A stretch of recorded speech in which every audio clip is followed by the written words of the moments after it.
All right. Okay, go. You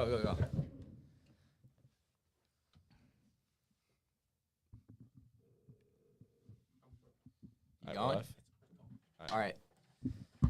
So, welcome to our podcast, Lukie's Pookies. So, in this podcast, we will be outlining the book of Luke and just talking about some stories about it. And I'm Brody Birchfield. I'm Griffin Cripe. I'm Jake Brock. I'm Michael Sledge. And so this episode will be mainly about, we have three main stories for you. We have the call of Simon the fisherman in Luke chapter 5, verses 1 through 12. We have Luke chapter 7, verses 1 through 10, the healing of a centurion slave. And we have Luke chapter 9, verses 1 through 50, feeding the 5,000. All right, And we'll start with we're going to start with Luke. We're going to start with the call of Simon the fisherman. So, Sledge, if you want to get us going here. All right. So pretty much what happened in this story, I'll give you just like a quick overview, I guess. Jesus was standing by the lake and like teaching the word of God, and then he asked Simon to get on his boat so he could preach from there. Jesus said, "Put your nets out into the deep," and Simon said, "We've caught nothing all day." And then he listened to him, and he caught a ton of fish that were ripping his nets, and then they got a second boat, and it was almost sinking both of them. And the question that I have was what would you do if like you were Simon's brother and like you were just on shore watching this? Yeah, I think this story in particular is like really interesting because, I mean, really impressive actually, I would say, because I mean they had to get 2 full boats and like the fish just kept on coming and coming, and it really like it opened the eyes of like the apostles, like, oh, okay, this guy is something special. So like if I was on shore, I'd probably be really wowed and amazed, of course, but also like I need to believe in this guy, I need to follow him, and like when I do what he says, like just now, I catch a bunch of fish, and like my life that kind of resembles like that. My life will be good if I listen to him. What do you guys think? I was gonna ask, what do you guys think about like how do you think like Simon Peter felt like when he asked Jesus, or I mean when Jesus told him to cast out his nets again? Like I mean he was probably just amazed because like he was fishing all day, didn't catch anything, and then all of a sudden Jesus, when he listened to Jesus' commands, they catch an amazing amount of fish. Yeah, I mean, like, honestly, I would just be surprised, I would question him, honestly. Like, why would I do that? We haven't caught anything all day. But, like, they trusted him. They did listen to him, and then they just catch all this fish. Like, I would just be like, whoa. Yeah, it's a good analogy of, like, life, because it's like their attempts by themselves, like, were fruitless to catch fish. Like, it wasn't working, and, like, but then when they listened to Jesus, like it was fulfilled. So, like, that's how we can kind of, like, use that story, like, and apply it to real life. What do you think, Jake? Yeah, so definitely what Birch said is, like, I would kind of question, like, why would I do this when we've been doing this all day? We caught nothing. And then when I actually listen to him, we catch a bunch of fish. It would definitely, like, open my eyes to, like, something new. And it's like, well, I should definitely believe in this guy and, like, trust what he says. Yeah. Yeah. Yeah. That's about all for the story. I mean, do you have anything else to add, guys? I think that's about it for the story. I think we got a pretty good overview there. Next, Luke chapter 7, verse 1 through 10, the healing of a centurion slave. Basically, in this story, Jesus, as Jesus was traveling, he arrived in Capernaum, and like right when he arrived, there was a centurion, which is like a soldier, and he heard of Jesus and like his great wonders, and like he sent messengers to go ask Jesus if he could heal his like ill slave. He had a slave who was like on the verge of death, and then so Jesus goes agrees to go with them, and then like when they're nearing the house, like they're like very close to the house, he sends more messengers that say, and they like change his mind, that because the centurion changes his mind, and they say that like Jesus is not quote unquote worthy of coming under my roof, but only say the word, and my slave shall be healed. And so basically the centurion basically the centurion thinks so highly of Jesus that he doesn't even want him to come to his house, that he knows that if Jesus wants it, wills it, then it'll be done. So basically he just tells Jesus to say the word and his servant will be healed. And basically he also starts to talk, he also sends the message that the way he listens to Jesus the same way that his soldiers listen to him, just symbolizing that Jesus is the authority above all others. And then when Jesus is done hearing this message, he's just amazed of this guy's faith. And then the centurion says, Jesus says the word, and he tells the crowd behind him that this man is of extraordinary faith. And when they get back to the house, the slave is actually healed. So what the centurion said to happen happened. And so what I was wondering with you guys is I wonder if you're the centurion, do you really think because if you've never met this guy firsthand, but you have such extraordinary faith to believe that just from hearing things that he can heal your slave, how extraordinary do you guys see this man of faith? Yeah, well, I mean, honestly, if someone comes up to me and just says that he can heal my broken slave or whatever you said, and I don't know, I just wouldn't really believe or trust, but the centurion, he had so much faith that. Yeah, I feel in this day and age, everything's you have to see it to believe it, but this man that had just from hearing things about Jesus and having just hope and desire for his slave to be healed, he just had all the faith that he could heal him, but then not even to have to come near him, to do it from afar. Yeah, it's pretty. He just didn't have any doubt in God. Yeah, it's truly amazing. I feel that can kind of go with our previous story about how they had faith that when they cast out the nets again, that they would catch a bunch of fish, and they did. So yeah. So what Bert said is I probably want to trust him because you hear all these stories about people today, and it's just stories until there's proof. So until the moment I go home and see that the slave is healed, I would probably not trust him. But when I do, I would definitely say, well, this guy is definitely something, and it's just the faith he had was really cool. Yep. Oh yeah, like what Griffin said. I would probably say I don't really believe stuff until I see it. I like seeing something before I actually I usually just don't believe stuff if I can't see it. If I can't see it, Yeah, it's really hard for a guy to have that faith, and especially just of word of mouth that he heard about Jesus, that he can perform miracles, and it's just truly an extraordinary story about faith, honestly. Yeah, it is. Yeah. All right, we good with that one? Mm-hmm. Yeah. All right, special segment right here. We got some trivia coming up for you guys. Ooh. So I got 3 questions for you, all theology related, and first one to answer gets a point.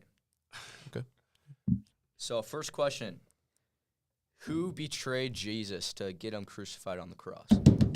Hey, Judas. I can't remember. We're supposed to Judas. I can't remember how to pronounce his last name. We're supposed to slap the desk. Yeah. Just somehow, just answer, blurt it out. All right. Yeah, but yeah, you're right. Judas Iscariot. All right, second question. What city mentioned in the book of Revelation is also the name of an American city? Is it Zion? No. It's something. No. Could it be Los Angeles? City of No. Angels? I'm it's a big speechless, city. man. It's a big city. It's a big city. California. Yeah, I think it's in California. San Francisco? No, close. San Diego? No. What? All right, I'm stumped. I'm stumped. I'm stumped. It was Philadelphia. What? How is that close? What? That's all the way over there. What are you talking about? Pennsylvania. What are you Is it not- talking is it about? not in California? Philadelphia's in Pennsylvania. Okay, All right, let's get a whatever. new guy. What? Oh my god. Okay, next one. Next one. When did Jesus rise from the dead? 3 days.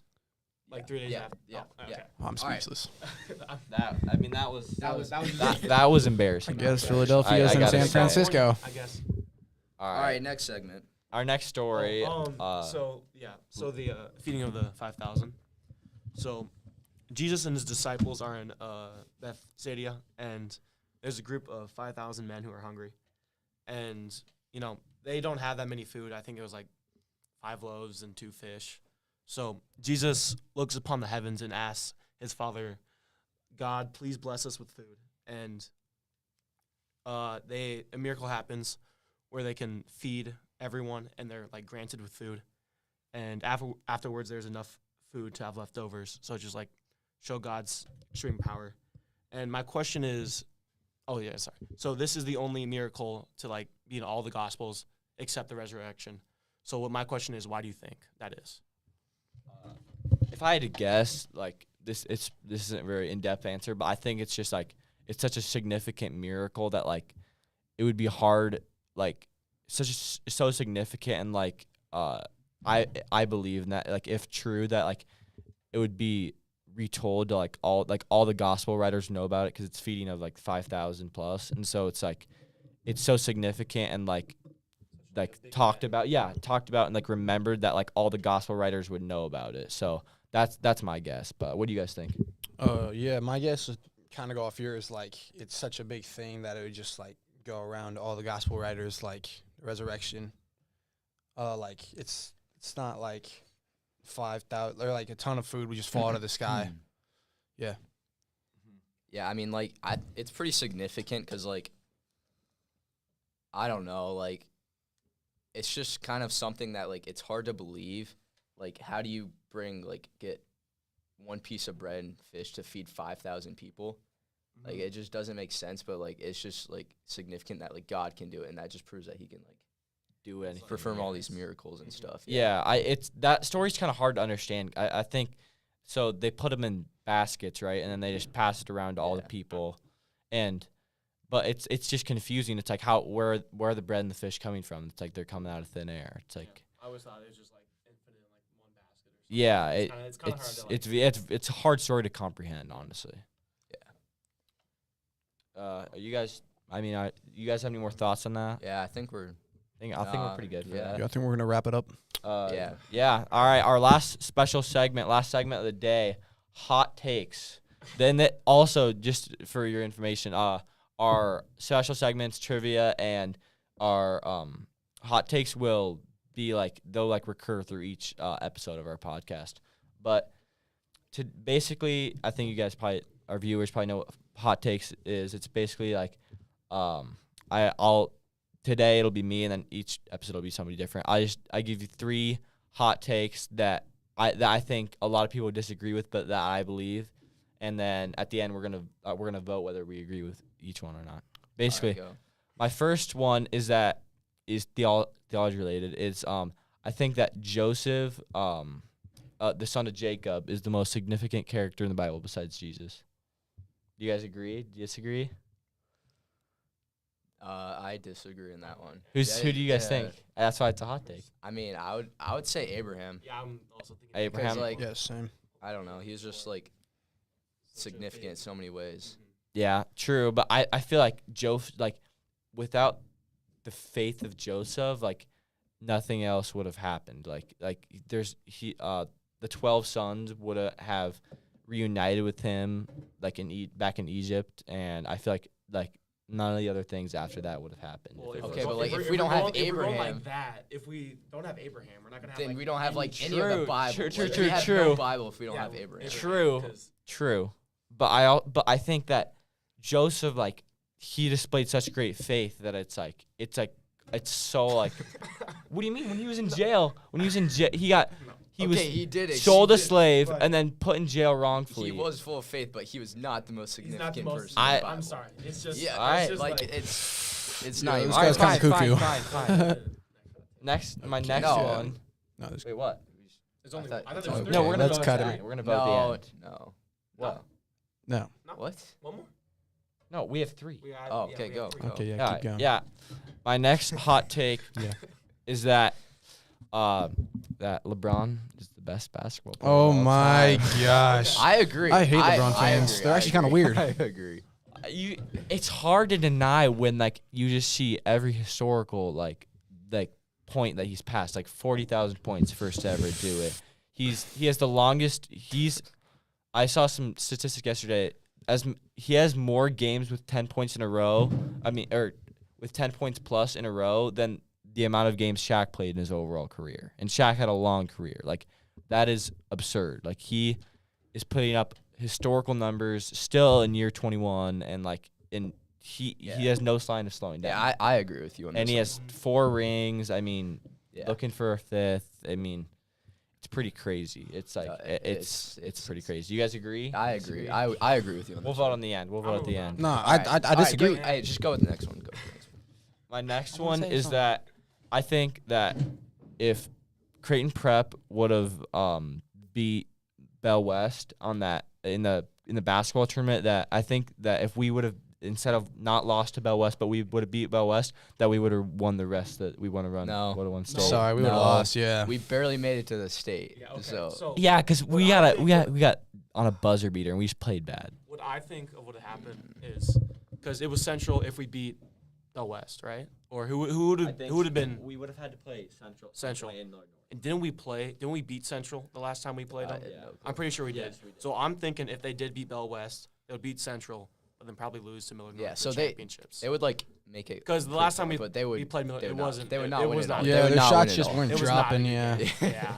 On the Yeah. game. I Yeah. don't know. I feel like But the refs that game were just Yeah. terrible. Oh my gosh. Just Okay. terrible. Yep. Yeah. Sure. Sure. No, you think they're wrong? What are you talking about? Mike? Okay. The rest weren't the that refs bad. were horrible. They called one on. All right, let's go back to this LeBron James one. Okay, yeah, I think we need to talk about this. we need to talk about LeBron. Okay, I- Steph no, Curry I- is better than LeBron. No. That's all I'm saying. All Okay, right, he's all won more right. championships Let's get- against him, so I guess Sure. he's better. Yeah. No. And and Michael Jordan's better than him. Yeah, so I You gotta could say. make the argument for Jordan, of course. That's like the GOAT debate: is LeBron or Well, Jordan? he paved But- the way for but Michael, you or cannot. for LeBron. You cannot say that Steph Curry is a better overall player. I would Yeah, take I- LeBron Why? James over Curry. Because any there- day. There's Are you saying Stephen Curry is better than LeBron? yeah, that's Indeed, you're- I am. So Insane. give me Indeed, your I top. am. Give me your top 3 overall. Let's see top three. Top three. players. I'd probably have to say Michael Jordan, Okay. Steph Curry, and LeBron. All right, Kobe's out of there. All right, He's- we're he's done. trash. We're done with these hot takes. All right, we're gonna vote quick. All right, who agrees with the first one that Joseph No. is the most No. That's terrible. That was is horrible. such- No, Who- yeah, I'm sorry. All You're, right, fine. You're, All right, you're out fine. of this. All right, You're fine. cut. All right, bro. fine. Who's Yeah, the- You're cut. who agrees with that LeBron is the GOAT? Yes, I agree with that one. No, I would no, have it's- to. I would have I'm to sorry. agree. Let's go, I'm not Birch. your friends anymore. Do you agree, Jake? MJ all Sorry. day. I can't. MJ all All day. right. Well, Yeah, that's hey, fair. hey, 2v2. 2v2. Fair enough. Yeah, Okay. 2v2, 50-50 split. Okay, there. I guess we got to run a 2v2. And then who agrees that Creighton Prep would have won the state? No. Yeah, no, That's it was a definitely the refs' fault. I have a feeling that we would have beat Miller North. All right. No, It's fine. That's Whatever. Yeah, it was the refs' 3v1. fault. No, that was. All right, I think we're. All right, So that's- I think that's it. I think we're wrapping it up here. Thank you guys for tuning in, and we'll see you next time. Thank you for tuning in to Lukie's Pookies. Signing off. Wrapping it up. I'm sweating kind of. 18 minutes.